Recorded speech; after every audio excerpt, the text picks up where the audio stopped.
Halo, selamat datang di Pikirin Pikiran Kontekstual bersama saya Sofwan, dan hari ini kita kedatangan tamu yang luar biasa. Kita akan bicara tentang ubi, tapi bukan ubi yang dimakan, tapi penting untuk memastikan kita bisa makan juga, gitu ya. Universal Basic Income dengan Mas atau Pak ini, Mas Sony. Terserah, dipanggil Bung, dipanggil nama, tidak ada masalah ya. Karena kita Ya, sama-sama dengan belajar. Ya. siap, dengan Mas Tony Mumbunan. Ya. Beliau adalah ekonom yang juga sekaligus peneliti senior di World Resource Institute, WRI, WRI, dan Research Center for Climate Change di Universitas Indonesia. Juga sekarang ada di Basic Income Lab ya. Kalau Betul, ya, betul. Basic Income Lab ini apa, lembaga penelitian atau apa di UI?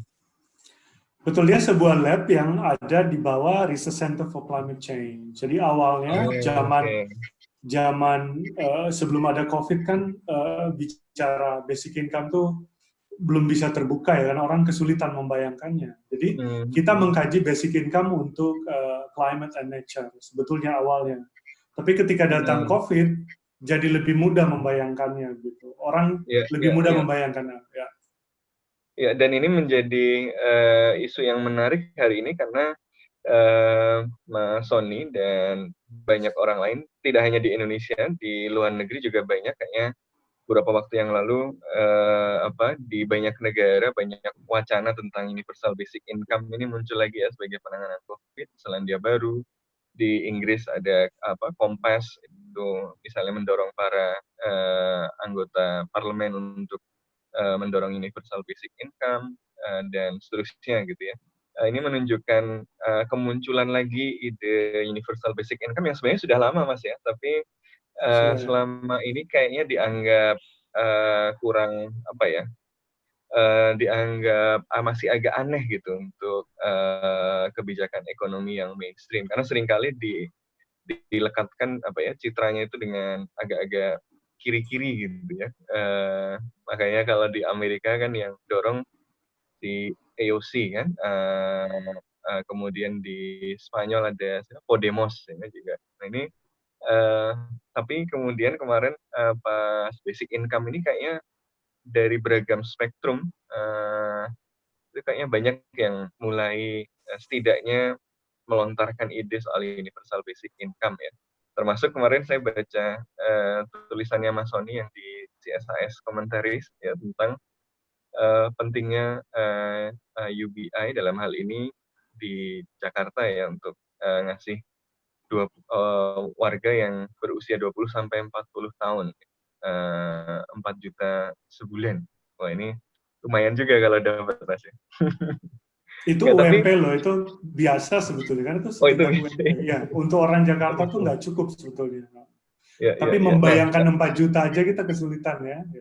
ya. Nah, ini karena itu pasti muncul banyak pertanyaan karena ini tiba-tiba jadi ide yang tadinya di pinggiran jadi mainstream dan bahkan sudah mulai dibayangkan gimana sih teknisnya.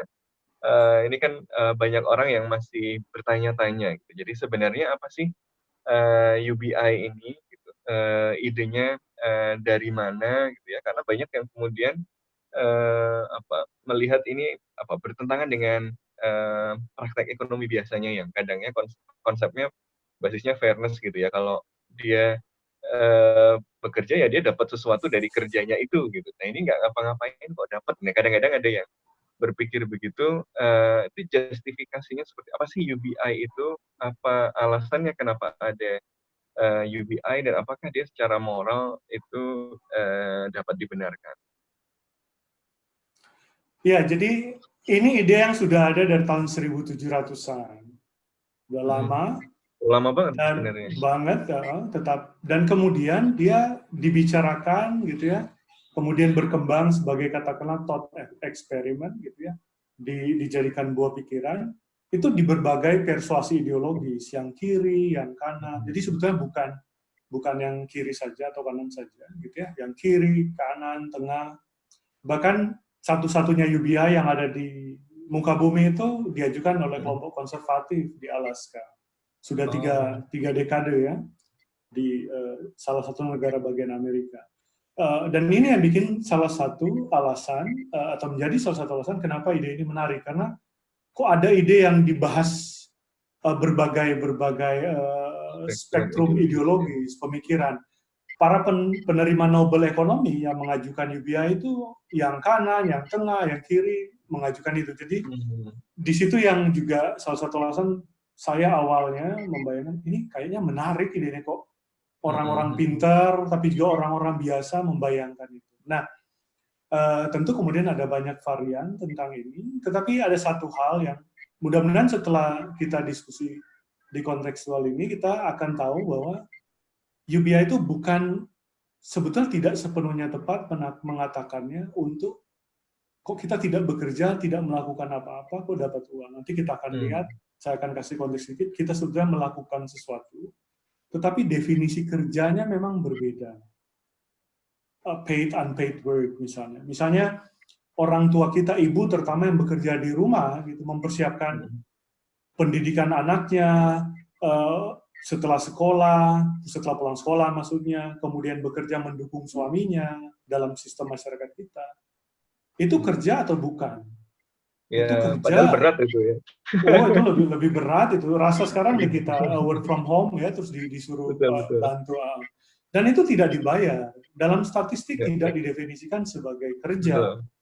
Tidak dianggap sebagai sesuatu yang produktif ya. Betul, padahal itu berguna sekali sebetulnya. Hal-hal seperti yang mungkin bisa kita diskusikan lebih lanjut. Tapi sebagai klarifikasi tadi, dia bukan kerja, tapi kontribusi bagi society. Kerja produktif, kerja sosial itu ada sebetulnya. Tapi bagaimana ide itu kemudian berkembangnya di percakapan yang lebih serius, bagian masuk ke percakapan tentang kebijakan.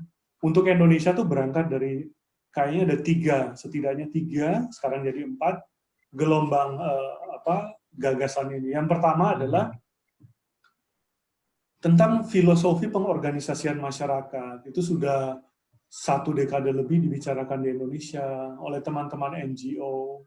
Bagaimana konsep-konsep seperti citizenship kita itu, dan nanti berpengaruh di bagaimana kita mendekati atau mendefinisikan keadilan itu, gitu ya. Tentang jaminan sosial, kesejahteraan sosial. Itu awal-awal banget tentang basic income. Baru kemudian tentang revolusi industri. Untuk antisipasi kehilangan kerja, tetapi juga relevansi kerja. Begitu. Yang bahkan mungkin bisa lebih efektif dilaksanakan oleh robot atau machine learning.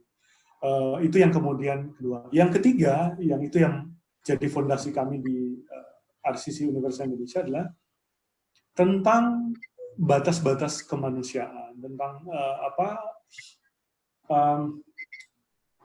humanity boundaries gitu, terkait kondisi biofisik, terkait perubahan iklim, terkait biodiversity, yang menopang kehidupan kita. Itu basic income juga mulai masuk ke ranah itu saat ini.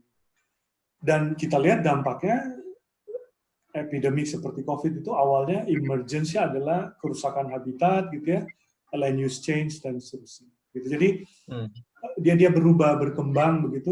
Hanya saja memang saat ini menarik, dia kemudian kayak setiap orang ngomongin UBI begitu ya, macam-macam gitu.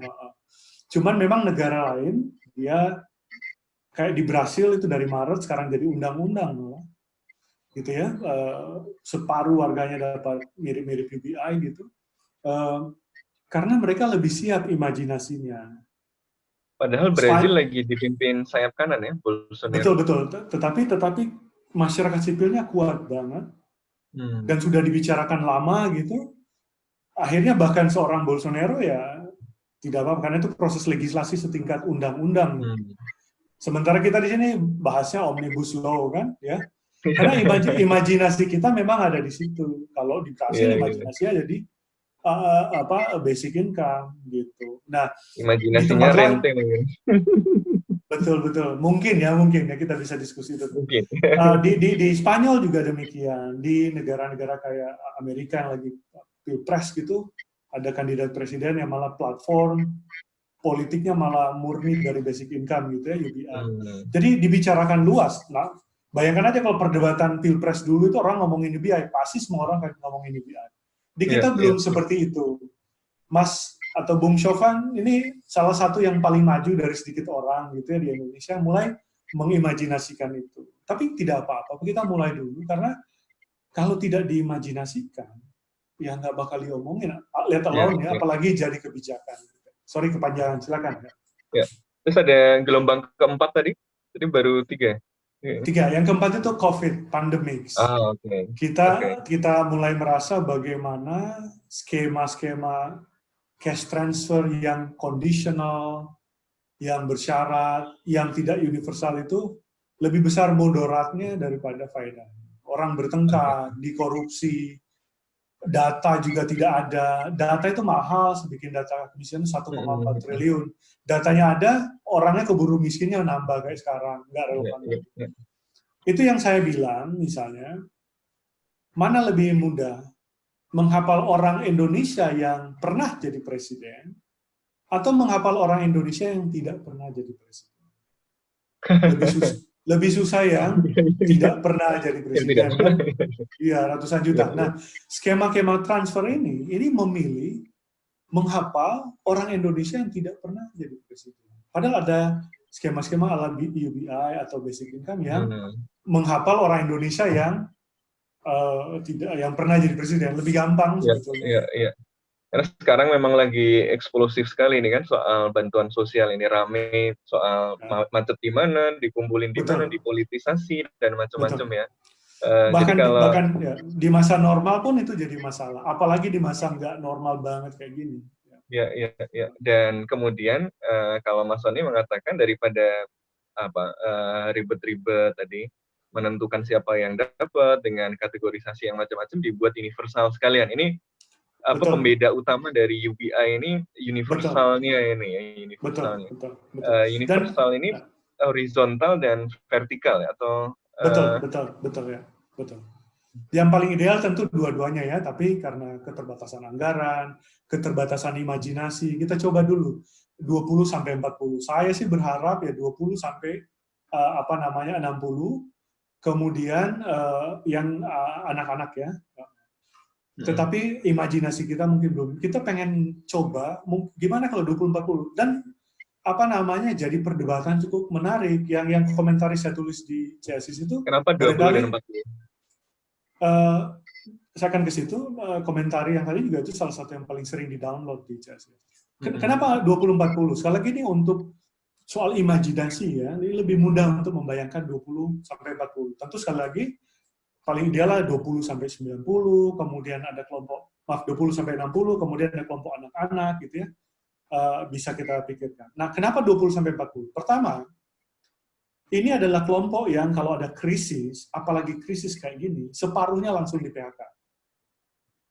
Ini kelompok usia ini. Kalau agak lebih tinggi, katakanlah 40 sampai 50 gitu ya, itu cuma sepertiga kali yang di PHK. Tapi separuh paling besar itu ada di kelompok ini, kohort usia 20-40. Gitu ya, tapi itu statistik luar negeri, negara industri. Kedua, negara-negara maju, kelompok yang paling banyak bunuh diri kalau krisis itu usia itu. Beban hidup mereka, jangan salah, itu tinggi banget. Mungkin baru berkeluarga, jadi tulang punggung keluarga, baru bikin startup. Nggak main-main pressure secara psikologis. Nah, dalam kondisi normal aja pressure-nya tinggi. Betul, apalagi kondisi. Ya. Dan sekarang itu susah kita mendefinisikan siapa yang terdampak. Bahkan di masa krisis, orang Indonesia yang miskin kronis gitu ya, yang susah untuk naik, nyaris miskin maupun yang vulnerable secara ekonomis, itu saja sudah 70% dari populasi Indonesia di masa normal. Di masa krisis itu makin besar. Coba deh ngobrol dan teman-teman kita yang tampak mampu. Mungkin dia kehilangan pekerjaan, upahnya dipotong, sumber-sumber pendapatan keluarganya hilang, itu deg-degan. Nggak usah jauh-jauh, kita bisa pakai data anekdotal gitu ya, ngobrol dan teman kita deh, kenalan kita deh. Apalagi yang di gig ekonomi itu, itu udah deh. Itu nggak ditangkap statistik, dan susah ditangkap statistik.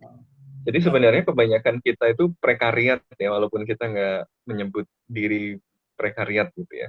Terutama Rentan. yang daerah kayak di DKI ya. Ya, ya, ya. Ya. Nah, cuma yang sering di apa ya, yang kalau misalnya saya mulai ngobrol UBI nih sama teman-teman gitu ya, bahkan termasuk teman-teman yang di kampus nih, kadang-kadang respon utamanya adalah ya bagus-bagus saja, tapi duitnya dari mana? Siapa yang akan membiayai ini gitu? Kalau kondisi sekarang aja APBN sudah defisit gitu ya, dengan UBI ini misalnya gimana, apakah ini bisa dilakukan gitu ya? Jadi dari mana ini pembiayaannya kalau misalnya UBI diterapkan, Ya, baik di masa krisis ini maupun setelah krisis selesai? Ada sejumlah skema dan tergantung konteksnya. Kita bisa mulai misalnya dari COVID gitu. Usulan saya adalah DKI. DKI itu secara fiskal dia mampu. DKI itu tidak menerima dana transfer umum dari pemerintah pusat, saking mampu. Kalau kita lihat kemampuan atau kapasitas produktif dari DKI Jakarta, skema ngasih 4 juta ke semua orang Jakarta usia 20 sampai 40, itu cuma 1,1% PDRB-nya. Kecil banget, 1% loh. Kalau kita dalam 1 tahun? 2 bulan. 2 bulan. Yang emergency ya. Kalau kita naikkan ke 20 sampai 60, maka dia cuma 1,9, nggak sampai 2%. Kalau 1 tahun, itu 2 bulan. 1 tahun mungkin 6%. Jadi mirip-mirip dengan UBI di luar negeri yang 8% GDP. Gitu. Jadi dari segi kemampuan, itu mampu sebetulnya. Dan PDRB itu kan apa yang kita produksi secara sosial yang bisa divaluasi. Dengan teknik statistik yang diterima secara konsensus dan digunakan oleh BPS.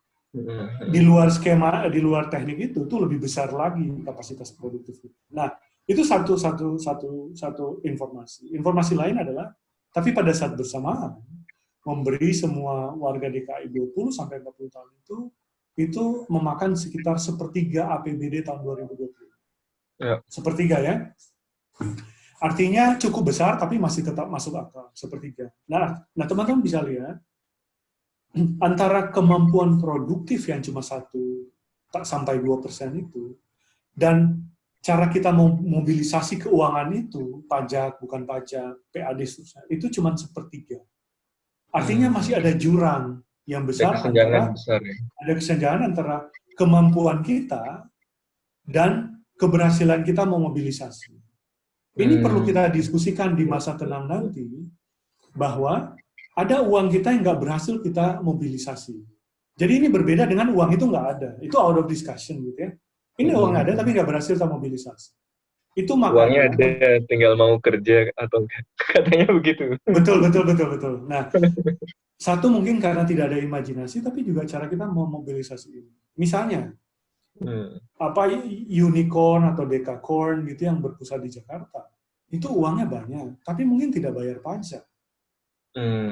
Karena di Singapura. Ya kita mungkin seperti itu. Tetapi bahkan yang di Jakarta pun tidak sebesar fair share-nya untuk itu. Makanya kapasitasnya besar, tapi yang dimobilisasi kecil. Ketika terjadi krisis, sulit kita ngomongin pembiayaan. Dan mereka shifting tanggung jawab itu ke sesama orang miskin gitu. Tolong dong bantu. Itu loh, ojol atau apa itu. Nah, kalau kita mau membayangkan pengorganisasian ekonomi ke depan pasca COVID, kita harus diskusi secara serius tentang aspek-aspek itu. Nah, itu konteks COVID ya. Kalau kita perlebar lagi konteksnya, misalnya karena waktu saya contohkan 2, revolusi industri, gitu ya. Pada saat kita menyalakan gadget kita memproduksi secara sosial, data kita dipakai, dan kalau transaksi itu dikenakan pungutan gitu, kita mungkin punya cukup uang untuk membiayai basic income. Dari gitu loh. Sekarang itu diambil sama Jeff Bezos gitu ya, makanya paling untung, paling kaya, berlipat ganda di krisis kayak gini orang-orang seperti mereka. Gitu. Nggak main-main uangnya, gede, jadi perlu kita eksplorasi kayak gitu. Nah itu konteks yang revolusi industri. Konteks lain adalah misalnya climate change. Papua nih bayangkan, tanah Papua ini, Pulau Papua, Provinsi Papua, Papua Barat. Tutupan hutannya itu 67% dari luas daratan. Okay? Kalau tutupan hutan itu berkurang, katakanlah 10% aja. 87% jadi 77%. 77% masih gede loh. Tapi itu berkurang 10% dari yang sekarang. Kalau dia berkurang 10% aja, hutannya, tutupannya, artinya dipotong gitu ya, deforestasi, maka emisi yang dilepaskan oleh hutan di Papua ke angkasa itu lebih besar dari seluruh niat penanganan emisi karbon Indonesia yang diusulkan ke PBB. Gede banget gitu. Makanya ada ide tentang forest carbon dividend. Ya UBI lah, mirip-mirip UBI. Kasih aja ke seluruh masyarakat tanah Papua, jangan masuk hutan, jangan potong gitu. Boleh masuk hutan untuk wisata. Tapi dikasih kompensasi gitu ya. Betul. Semua yang tinggal di sana dikasih kompensasi kayak di Alaska itu. Jadi karbon stok mereka yang ada di tanah, ada di tumbuh-tumbuhan, di pohon itu dibiarkan, gitu ya, karena dia menyerap karbon gitu. Nanti dibayar per tonnya, itu bisa dihitung dengan sains, katakan $10 per ton. Uangnya dikelola dengan manajemen yang baik, kemudian sebagian return-nya dikasih kayak Alaska gitu, kasih ke masyarakat Papua. Karena toh itu sebenarnya kepentingan kita semua ya untuk menjaga betul sekali. Kondisi iklim semuanya gitu kan. Betul sekali ya. Kita nggak tahu itu virus apa yang akan muncul dari tanah Papua kalau dia dibuka, kemudian dia menyebar ke seluruh dunia kayak kasus di Wuhan gitu ya. Kita nggak pernah tahu. Ada jutaan virus gitu yang baru diidentifikasi, mungkin baru ribuan gitu ya. Belum banyak gitu. Jadi ini ini bukan yang pertama, bukan jadi akan yang terakhir ya. Bukan. Ini latihan aja. Mungkin ke depan yang mutannya lebih rumit dari sekarang gitu ya. Atau mungkin mudah-mudahan tidak terjadi, mungkin mematikannya kayak Ebola gitu, bukan kayak COVID gitu ya.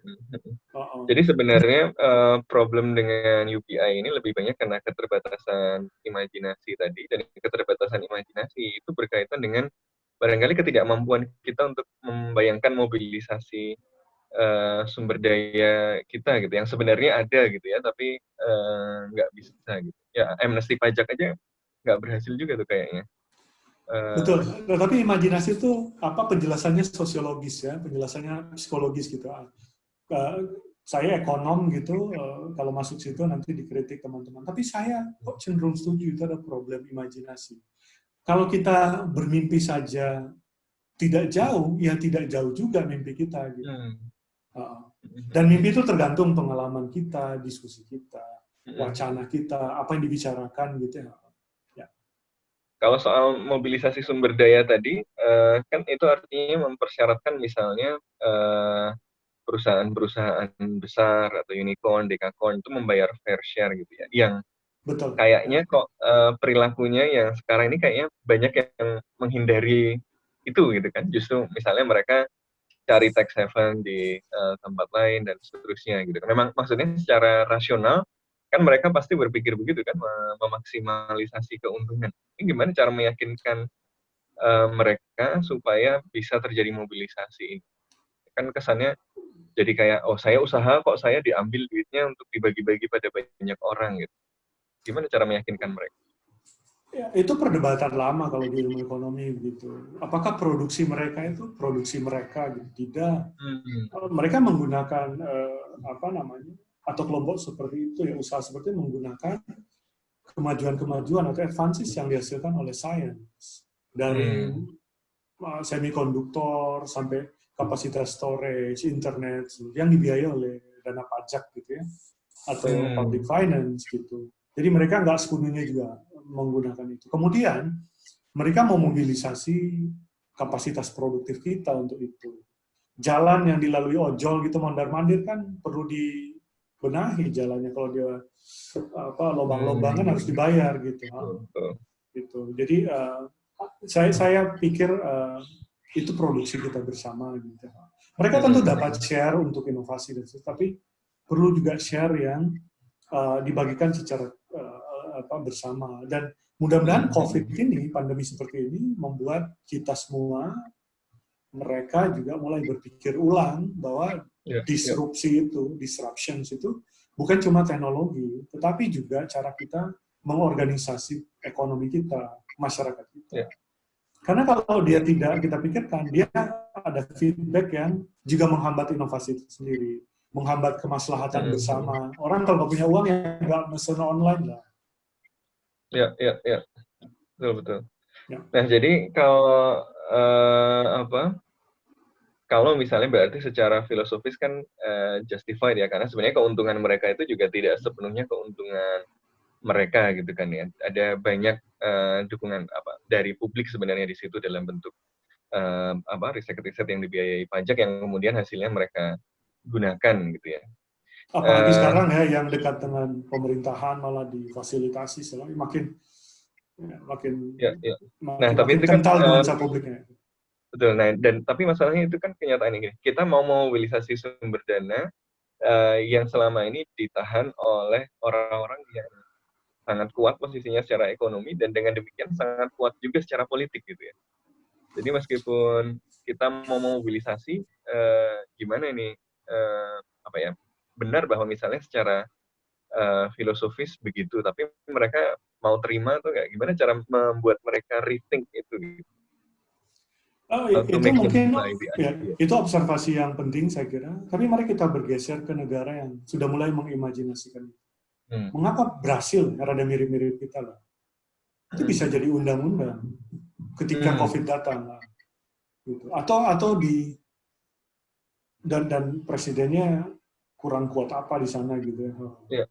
Kemudian di UK atau US gitu, tiba-tiba bahkan ide-ide awal tentang stimulus package itu memberikan basic income gitu ya, dilakukan oleh pemerintahnya Donald Trump. Jadi mereka memang imajinasinya, diskursusnya ada di titik itu. Kalau kita sekarang belum, kita omongin itu bahkan di teman-teman kita yang kita harapkan berpikir lebih maju gitu ya, mereka yang sekolah, yang punya akses terhadap knowledge, membayangkan saja tidak berani. Jangan itu loh. Saya ngusulin 4 juta aja, orang sulit membayangkan. Saya bilang, bro, sis, 4 juta itu UMP loh. Mereka bilang 600.000 aja kemiskinan. Come on, Jakarta 600.000 jadi apa? Langsung membayangkan sepertiga APBD soalnya. Nah itu makanya saya bilang, ya silakan pilih sepertiga APBD atau yang cuma 1% PDRB. PDRB pun PDRB yang paling rendah, bukan PDRB yang expenditure base yang bisa 2 kali lipat. Artinya cuma 0,5%. Jadi soal imajinasi aja gitu. Dan tadi saya udah bilang argumen di mana persoalan keuangan itu atau affordability harusnya tidak jadi sentral dalam diskusi ini. Ada dimensi atau aspek lain lebih penting. Kita belum ngomongin pajak, belum ngomongin skema-skema lain gitu ya. Kita masuk ke sesi pertanyaan dari media sosial. Silakan. Jadi ada beberapa pertanyaan, tapi kayaknya sebagian sudah ada kita yang senggol-senggol ya. Jawab ya, tapi mungkin biar sekalian mantep, mungkin saya bacakan lagi aja karena banyak yang masih kayaknya ada sedikit kesalahpahaman soal UBI ya tadi misalnya nih. Betul. Dalam sistem UBI kita secara langsung dan tidak langsung berkontribusi pada dana yang akan kita terima. Namun siapakah yang akan menanggung kelompok lansia, difabel dan sebagainya yang bisa dibilang tidak bisa berkontribusi secara mandiri pada masyarakat pada umumnya? Yang pertama. Ini pertanyaan penting dan bagus sekali. Ini juga salah satu kritik terhadap gagasan terhadap salah satu pemikiran dalam UBI, bukan UBI keseluruhan, yang bersandar dari apa yang secara teori disebut sebagai productivist approach. Jadi produksi gitu ya. Produksi sesuatu untuk menjustifikasi dia menerima gitu, karena dia ada kontribusi. Tetapi diskusi atau perdebatan filosofis di UBI itu lebih lebar dari itu. Tidak hanya produktivitas. Tidak hanya itu, betul. Hak untuk orang hidup saja itu diapresiasi tinggi gitu di dalam UBI gitu atau diskusi basic income. Tetapi kalau kita lebarkan dimensi tadi, artinya penting juga difabel kelompok-kelompok yang bahkan kelompok yang mampu tetapi memutuskan tidak berproduksi. Nah ini menarik. Misalnya Mas Sofan itu atau teman-teman kita jago coding gitu ya, jago coding. Terus tiba-tiba dibilang saya nggak mau codingnya dalam 3 atau 6 bulan. Saya cuma mau nongkrong di tepi sungai gitu atau pantai, baca buku aja. Ya. Saya baca buku aja, saya nggak mau berkontribusi apapun gitu. Saya baca buku aja sambil menerima UBI biar saya bisa makan dan berimajinasi. Kita nggak tahu apa yang akan terjadi di 6 bulan atau 3 atau 4 bulan dia nongkrong aja. Tiba-tiba idenya meletup-letup kayak banjir gitu, banjir ide. Setelah dia balik bekerja, dan itu sangat sering terjadi, pemikir-pemikir besar. Ide itu kan datang. 6 bulannya jadi tergantikan gitu ya. Tapi kalau kita balik gitu ya, yang produktif tiap hari rutin ngerjain harus malah mentok lah itu. Betul. Kejar deadline. Banyak kok orang-orang kreatif itu gara-gara kejar deadline malah repetitif banget yang dihasilkan. Itu bisa dibikin pabrik gitu atau mesin, kasih aja ke mesin gitu. Mungkin mesin lebih baik, nggak ada salah-salah ini gitu. Karena dia nggak dikasih ruang untuk berimajinasi, otaknya gitu melanglang buana kemana. Tiba-tiba dia connecting the dots atau some dots. Tiba-tiba dia balik, either dia memutuskan masa santainya atau dia nunggu, dia mulai bekerja. Itu banyak banget ya kayak gitu. Iya. Jadi ada diskusi yang banyak. Tapi tadi pertanyaan sangat penting ya. Makanya universal itu melampaui yang batasan tadi. Dia kan semua yang difabel atau non difabel gitu. Jadi justifikasinya tidak cuma produktivitas ya, karena lebih luas dari itu. Betul, idealnya UBI. Tetapi perlu kita pahami kenapa gagasan yang berangkat dari cara berpikir, alur pikir, cara pandangan produktif atau produktif di sini, karena ide UBI memang ada di negara maju awalnya, dan dia negara industrial. Jadi definisi mereka tentang produksi, kerja, gitu ya, division of labor itu demikian kental, sehingga cara mereka menstrukturkan pengetahuan, menteorisasi, memfilosofikan, gitu ya, basic income juga sedemikian rupa. Tapi kalau negara mereka mulai shifting sekarang, mulai mengapresiasi kerja-kerja yang juga esensial, tetapi juga useful. Dan itu mungkin bukan yang paid work gitu. Misalnya tadi contoh yang ibu bekerja, atau misalnya sekarang Mas Sofan gitu mengecek orang tua mana di tetangga saya mungkin perlu dibantu, dibelikan karena mereka rentan terhadap COVID dan tidak bisa belanja dan seterusnya. Itu kan kerja-kerja yang berguna banget gitu, tapi unpaid gitu ya. Ini mungkin nyambung juga sama pertanyaan kedua ya. Sejauh mana UBI berpotensi mempengaruhi gairah masyarakat dalam bekerja? Ya, ini mungkin yang banyak dibayangkan orang soal UBI, kalau udah dikasih 4 juta sebulan, nanti pada nggak mau melakukan sesuatu lagi nih.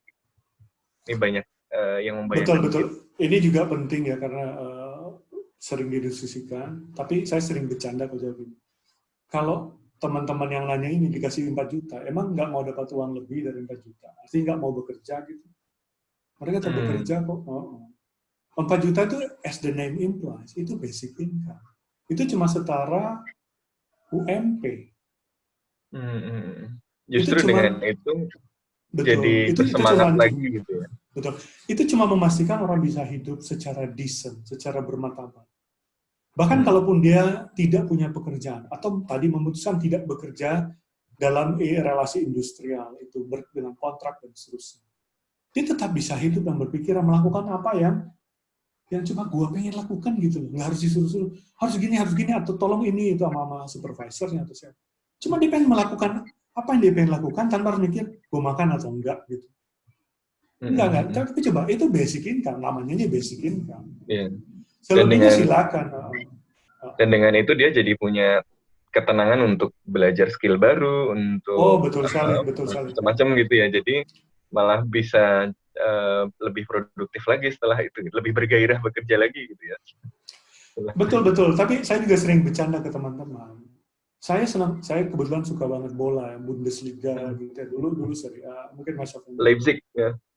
Kan di Iya, saya Leipzig. kebetulan karena saya ngikutinnya dari dia masih Liga 4 gitu ya, dilemparin air kencing sama penonton lain gitu. Saya kebetulan ada suka bola gitu. Dan kalau kemudian teman-teman saya yang di PHK atau kehilangan proyek, aduh parah, dia tuh nggak tertarik mereka ngomongin MU atau Juve gitu loh. Tapi kalau mereka punya itu, ngomongnya juga enak, bermutu, berdepannya enak gitu, teknis banget. Tapi kalau dilanda kayak gitu, susah kita ngomong, nggak enak juga ngomong. Nah kalau basic income tuh ngomongin bola, ngomongin politik, cara kita memilih kandidat itu akan berbeda. Cara kita engagement secara sosial, mungkin kita ikut ronda gitu ya. Sekarang ikut ronda gimana ikut ronda? Udah kita profesionalkan aja, bayar orang untuk ronda. Karena kita bangun kurang tidur susah lah, nggak bisa perform kita di kantor gitu ya. Sementara kita berharap jalinan sosial itu terbangun, ronda aja kita nggak mau, ke masjid aja kita nggak mau, ke tempat ibadah. Itu loh, memakmurkan tempat-tempat ibadah. Karena pilihan-pilihan waktu. Dampaknya itu nggak cuma dampak ekonomi dan ke individu ya, tapi juga ke kohesi sosial, ke berjalannya sistem politik yang sehat gitu ya, karena orang nggak mikirin hal-hal nggak mikirin perut lagi gitu, jadi lebih kualitas hidup masyarakat lebih meningkat. Nah ini yang ingin dapat lebih tentu bisa bekerja, karena tadi cuma basic gitu. Makanya kami di UI di Basic Income Lab itu mengembangkan yang disebut ahlinya gitu ya sebagai partial basic income. Partial basic income tuh tidak full supaya ada insentif orang untuk tetap bekerja, karena kita perlu mempertimbangkan labor supply juga. Barangkali karena saya ekonom, jadi saya memikirkan juga labor supply untuk ekonomi makro secara besar gitu. Jadi ya itu ada perdebatan, ada diskusi yang cukup kaya, penuh nuansa tentang itu. Jadi nggak usah khawatir. Tapi riset empirik yang ngetes gitu juga nggak menunjukkan, misalnya kayak di Alaska gitu, orang dapat itu bahkan cukup besar gitu, semua orang dapat, orang tetap bekerja kok. Jadi ini asumsi-asumsi aja gitu ya. Tetapi bisa dipahami ya, asumsi itu, betul. Iya. Yang ketiga ini pertanyaan, apakah UBI akan berdampak pada inflasi? Karena uang jadi banyak gitu kan, nanti akan harga barang-barang jadi naik karena semua orang jadi bisa beli gitu kan. Itu asumsi yang saya kira masuk akal, walaupun secara empirik atau teori apakah demikian begitu atau tidak begitu, itu perlu kita cek. Secara teori kan sebetulnya kalau uang itu lebih banyak dari barang yang diproduksi, mungkin dia kemudian terjadi inflasi. Tetapi kalau basic income itu kita lihat kelompok pendapatan yang dana itu akan digunakan gitu, dan dia multiplying dalam ekonomi cepat banget, terutama ekonomi lokal.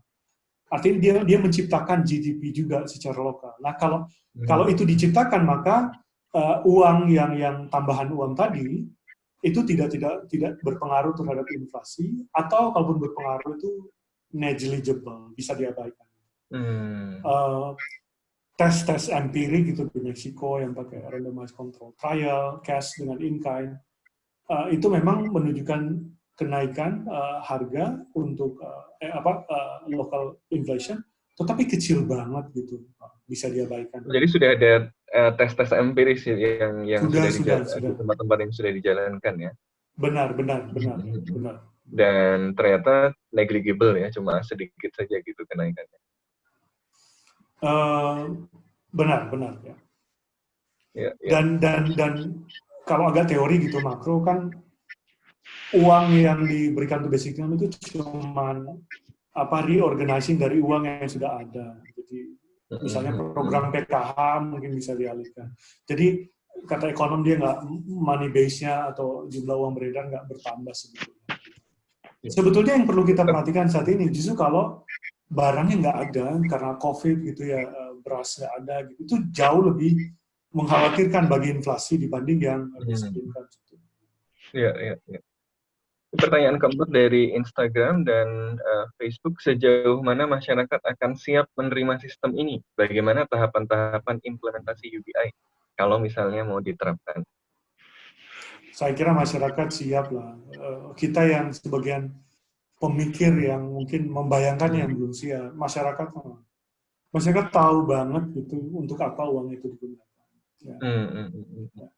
Yang Kalau ya agak ya, kalau tahapannya, kita yang kemudian agak patronisi bilang uang ini kami kasih untuk ini loh, digunakan untuk ini loh. Padahal kita miskin aja nggak pernah atau jarang gitu ya.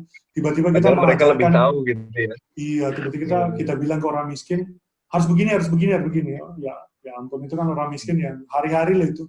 Bukan drama itu, bukan sandiwara, itu hari-hari kehidupan mereka. Kita cuma membayangkan dari baca gitu. Terus tiba-tiba bilang harus beli beras ini ya, harus hadir ini ya, harus ini ya, mesti begini ya, isi ini ya, itu ini ada yang ngawasin loh, kalau enggak ada ya itu. Ini deh nonton Parasite deh, itu film yang dapat itu. Bagaimana orang miskin mungkin lebih cerdik kali mengakali hidup mereka. Ya, punya kelihatan resilience gitu ya. Betul.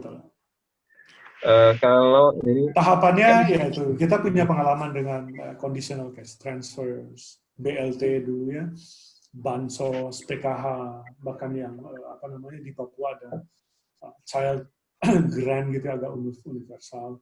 Ya mungkin itu jadi modalitas kita, termasuk database terintegrasi untuk kemudian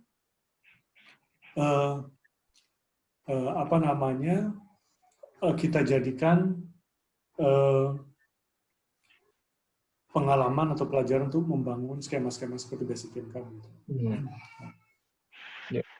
Kalau ini yang terakhir nih dari media sosial ya, apa sih yang membuat negara-negara ada yang memilih melakukan dan mengimplementasikan UBI, tapi ada yang masih tidak melakukan? Tadi sudah disebut soal imajinasi, tapi barangkali selain imajinasi itu faktor-faktornya apa lagi? Mungkin orang akan bilang biaya, gitu ya, affordability-nya, tetapi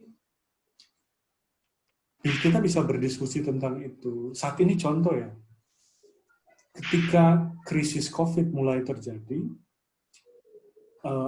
pemerintah Indonesia, BI, melalui BI, itu membeli obligasi 100 lebih, SBN ya, beragam negara itu, lebih dari 100 triliun, 100 triliun. Kemudian setelah itu kita membeli yang denominasi dolar itu sekitar 60 triliun, 60 triliun. Kita mungkin masih akan membeli yang lain gitu di pasar primer. Ini jumlah uang yang besar yang dilakukan gitu, yang bisa dimobilisasi gitu. Ya. Oke ya.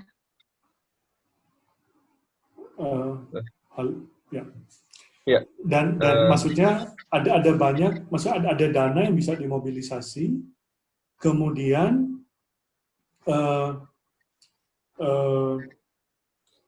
mobilisasi ini gitu ya, siapa yang dapat akses atas dana itu, untuk apa dan untuk siapa, itu diskusi ekonomi politik gitu. Jadi basic income untuk masyarakat itu mungkin hanya salah satu yang berusaha mendapatkan akses dana itu. Mungkin dia pergi ke korporasi, mungkin ke misalnya pembiayaan kesehatan, jaminan sosial yang lain, dan sebagainya. Iya.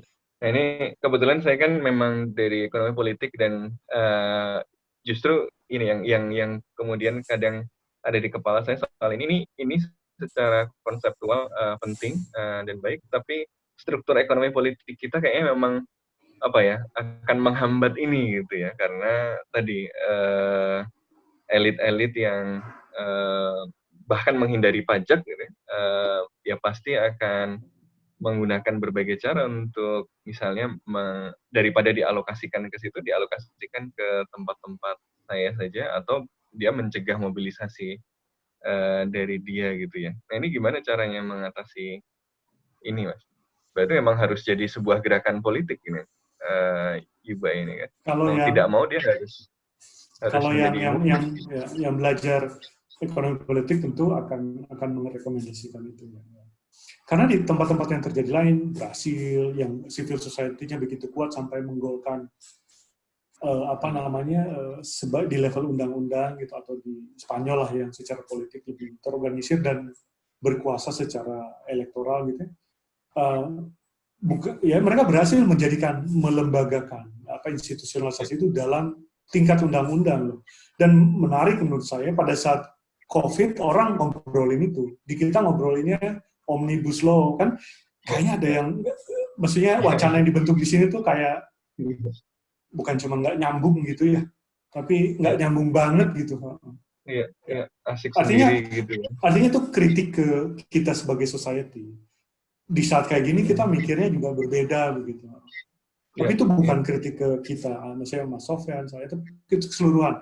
Itu bahan renungan untuk kita semua. Betul. Ya. Ya, kalau melihat kenyataan itu berarti ini nggak bisa cuma jadi pembicaraan teknokratik gitu kan. Dia harus juga jadi pembicaraan yang kemudian punya kekuatan untuk memobilisasi dukungan politik juga, Mas ya. Saya kira demikian ya kalau belajar pengalaman negara lain. Tapi sebagai klarifikasi gitu, karena kami lembaga riset, kami peneliti, kami tidak bisa melakukan itu, bikin petisi gitu. Nanti Mas Sofyan dengan teman-teman gitu ya, warga masyarakat melakukan itu. Kami memang tidak bisa melakukan itu. Sebagai pribadi tentu bisa. Itu seperti kami pergi ke kotak suara untuk memilih kandidat kita, itu bisa. Tapi sebagai peneliti ya, kami meneliti kemungkinan maupun keterbatasan dari basic income atau UBI gitu. Ya, tapi untuk jadi polisi benar, yang tadi benar. Semoga ada politisi atau kelompok politik yang mendengarkan dan mengambil ini sebagai platform. Iya ya, di tempat lain orang bisa jadi presiden karena platform ini ya, melejit. Di sini yang belum ada ya. Saya sempat dengar ada Mas Budiman Sujatmiko ya sempat sing ini gitu, tapi kayaknya belum banyak yang lain juga. Betul. Nah kalau yang di negara lain kayak Andrew Yang itu dari kandidat yang bukan siapa-siapa, tiba-tiba dia masuk 5 besar gitu, melejit di konvensi Partai Demokrat, itu kan luar biasa. Artinya ada sesuatu di program ini yang bisa diterima oleh elektoral. Ya, jadi buat para pendengar yang berminat maju, yang mungkin bisa dipikirkan ini jadi platform. Termasuk di tingkat ini ya, kabupaten, kota, jadi nggak harus nasional ya. Menarik sekali. Nah, kita nggak terasa sudah 1 jam ini, Mas, jadi mungkin kita harus nggak kerasa ya. Saya pikir baru 15 menit. Nanti mohon izin main-main juga ke Basic Income Lab atau ke... Silakan ya. Kami beberapa waktu lalu mengadakan Basic Income Bootcamp. Kami hadirkan kayak Philippe Van Pari, pemikir itu gitu di UI. Mudah-mudahan ini bisa reguler gitu ya, kita bikin gitu ya. Kebetulan saya penelitian soal sawit, Mas. Tentu aspek ekonomi politik internasionalnya gitu ya. Jadi banyak nyambung juga sama perubahan iklim. Jadi mungkin nanti akan banyak konsultasi juga ke Mas Tony. Silakan. Nah, mungkin itu untuk diskusi kita hari ini. Mungkin ada pesan yang mau disampaikan kalau teman-teman pengen tahu lebih lanjut lagi, karena ini kan masih awal sekali ini gitu ya, masih ide yang baru mulai dibicarakan secara luas di Indonesia, masih banyak pertanyaan-pertanyaan. Gimana sih kalau kita pengen tahu lebih jauh, kita harus cari tahu kemana gitu, yang apalagi kita lagi work from home ini, nggak bisa kemana-mana, kita harus ngeklik kemana, cari dokumen di mana, baca-baca artikel jurnal di mana. Gitu. Kalau bacaan itu sudah banyak basic income itu. Memang yang masih agak kurang tuh basic income dalam konteks yang tadi perubahan iklim atau nature gitu, biodiversity atau COVID. Nah, kebetulan basic income lab yang di UI salah satu yang kelihatannya yang leading di dunia untuk tema itu. Tapi kalau basic income itu sudah well documented gitu ya. Kalau yang tertarik agak teori tentu bisa membaca bukunya Philippe Van Pari dengan Yani van der Poort gitu ya, yang basic income itu. Tetapi ya ini juga ide buat saya, mungkin saya perlu bikin kayak kayak annotated gitu, list of readings gitu. Kadang-kadang kalau orang baca langsung banyak tuh agak Betul. Belum ada basic income, jadi belum ada waktu untuk membaca banyak itu. Ya, untuk yang Indonesia saya merekomendasikan selain yang tulisan-tulisan saya gitu ya, misalnya di yang komentar itu, tapi juga ada tulisan-tulisan teman-teman dari Perhimpunan Prakarsa. Mereka juga mengembangkan yang namanya jaminan semesta itu, pendapatan semesta gitu ya. Jadi ada tulisan Pak Budiman di berbagai opini koran, tapi juga pidato kebudayaannya tentu lebih banyak dikaitkan dengan revolusi industri gitu 4.0. Kalau misalnya teman-teman Prakarsa itu banyaknya di social protection. Ya, mudah-mudahan dalam waktu dekat kami akan memproduksi, sedang kami lakukan gitu tulisan-tulisan lebih serius gitu tentang itu dalam tahun ini. Jadi biar lebih kontekstual, biar lebih kontekstual gitu Indonesia, karena kalau enggak basic income tuh kayak revolusi industri kan ya kita belum sampai ke situ gitu ya. Nanti kita launching juga boleh di sini. Dengan senang hati ya, dengan senang hati. Iya, terima kasih banyak Sony. Terima kasih banyak ya sudah mengundang bicara di sini ya. Semoga bermanfaat. Satu lagi, semoga teman-teman itu tetap sehat siapapun. Kemudian tetap happy gitu, karena stres di rumah itu, stres karena COVID tapi stres juga di rumah. Mudah-mudahan tetap bahagia gitu ya. Amin, semoga demikian juga dengan Sony dan keluarga. Amin ya. Sampai jumpa kawan-kawan semuanya. Yuk.